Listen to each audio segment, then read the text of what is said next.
And for this week, for my top 10, I came up with the top 10 people who are more brainless than the brainless one. Subscribe. All right.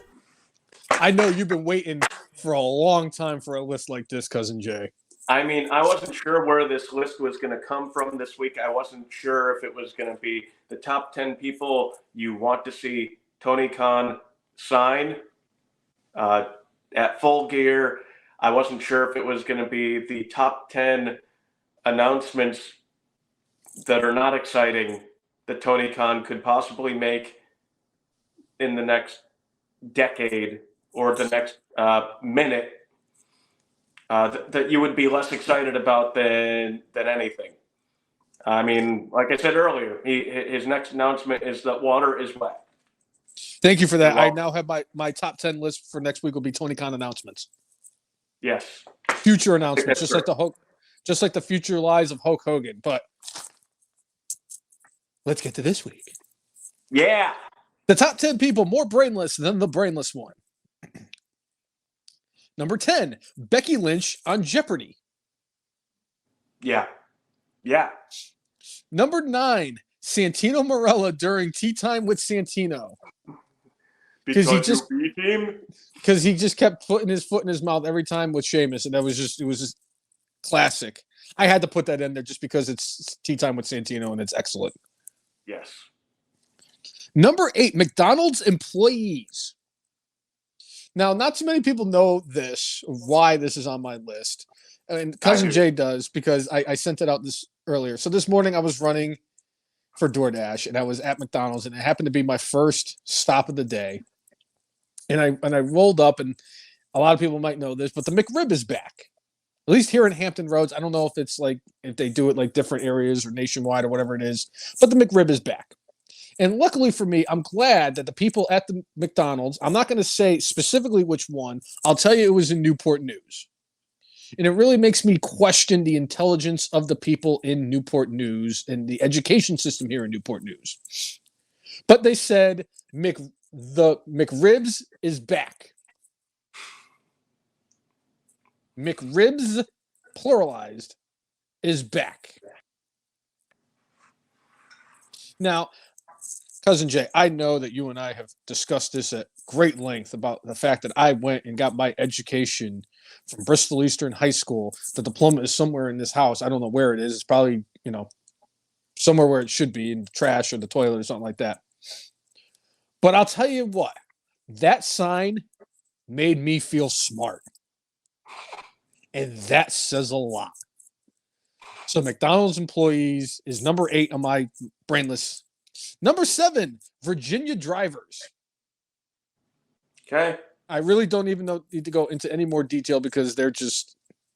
I've seen so many times when an emergency vehicle is going down the street and not a single person knows what to do when an emergency vehicle is coming with the lights on and the horns flat, going off. It's sad. Sad. I'm convinced that if you were born and raised in Virginia and you got your driver's license, that all you have to do is turn in 50 cereal box tops to get a driver's license. Number 6, Tony Khan. Cocaine filled or non-cocaine filled or both? Yes. Yeah. Number 5, Dave Meltzer. How you can give Kenny Omega 309 5-star matches and not one to Kurt Angle is just embarrassing. The fact that Dino Man was actually included in a 5-star match and not Kurt Angle is just embarrassing. The fact that Steamboat and Savage from WrestleMania 3 is not a 5-star match and it has the same star ratings as Kenny and the Blow-Up Doll. Dave Meltzer is 5 because he's not part of the solution. He's part of the problem. Number 4, and I really need to know who is who in this one. Who was the person who was behind the Ezekiel decision?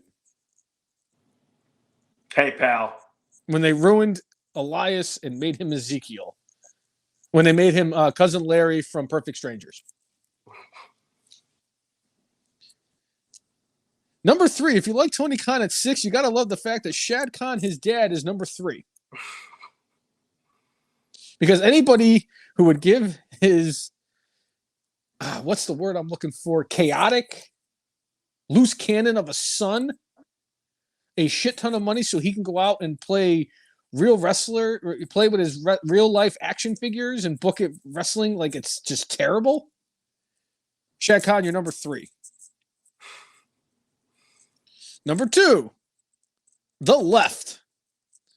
How 80-something million people can vote for a man who has dementia as our president. I have to question that. I'm not saying that the other side is right because it's between the dementia patient or the angry Cheeto to run our country.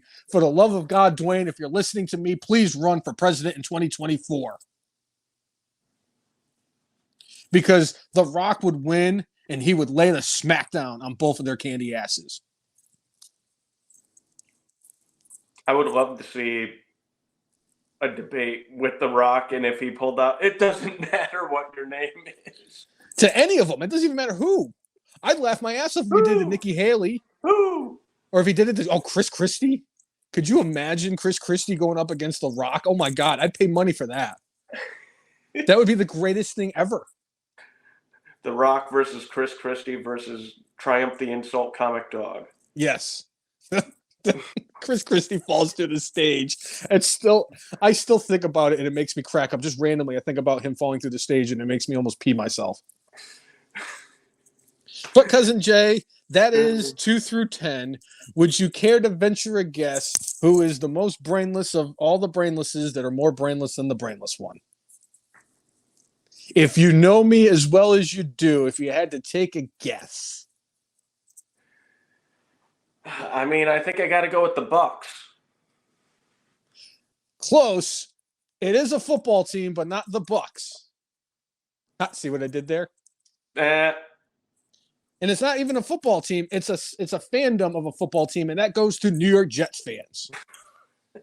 I don't understand. You grow up in life, more likely than not, in the New York metropolitan area of either New York, Connecticut, somewhere around there, New Jersey, and you make the conscientious effort to root for a football team, and you decide on the New York Jets. And the fact that this team has not won a Super Bowl in more than half a century, when you have a better team, a much better team that wears blue, even though they're not really the better team right now because they're not blue, they're just making me blue. And they did lose to the Jets. Why? You know, I wanted the Don Bosco kid to win that game in the worst possible way. I really wanted Don Bosco's finest to absolutely win that game, to get his first career win in the Meadowlands against the Jets. And they ruined it for me. They ruined it. But yes, any group of any human being that could actually come out there and say, hey, I want to root for a football team. I'm going to root for the Jets. Jet fans, you are my brainless for this, or you are the most brainless thing on planet Earth. Wow, like you're giving some respect to Cowboy fans. All right. And Yankee fans. Well, I mean, to be fair, if I have to defend Cowboy fans, yes, I understand that I give them a lot of grief because every time they want to watch their Super Bowl highlights, they have to blow the dust off of their VHS and stick it in a VCR. The Jets need a projector. I thought you were going to say, I thought it was going to be a 2-word response. Uncle Ronnie. Fair enough. Or 3-word response. Uncle Ronnie's hat. The koozie. But I was going to give them credit because, yes, as much as I give Cowboy fans a lot of grief because they could watch their Super Bowl highlights on VHS, the Jets need a projector.